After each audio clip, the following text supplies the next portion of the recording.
My mother, luckily, was so worried about me that she tried to force me to go to the emergency department. I refused, believing there was nothing they could do. I finally agreed to visit my local urgent care clinic, another outpatient service in my community. Upon arrival, they recognized that I needed more help than they could provide, so I was rushed to the hospital of my choice. And they began care in their emergency room. Um, I was in respiratory failure and I had a substantial abscess. Still have the scar, see?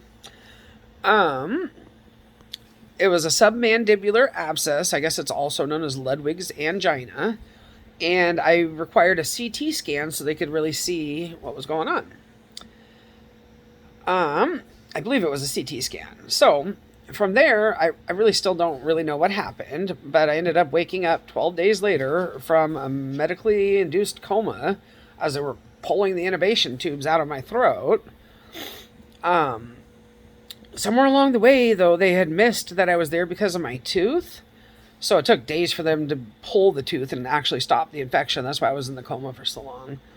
But that was the start of my experience with inpatient services. I spent several weeks in the hospital, then was transferred to a special rehabilitation hospital and spent several weeks learning to walk and talk again. They gave me speech therapy, physical therapy, occupational therapy, as well as mental health services. The intubation had damaged my vocal cords, so I was unable to talk or swallow properly, therefore necessitating IV on a feeding tube.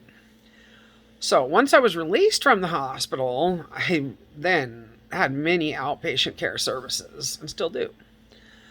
The first being receiving oxygen therapy, as we see, which I still need, to this day.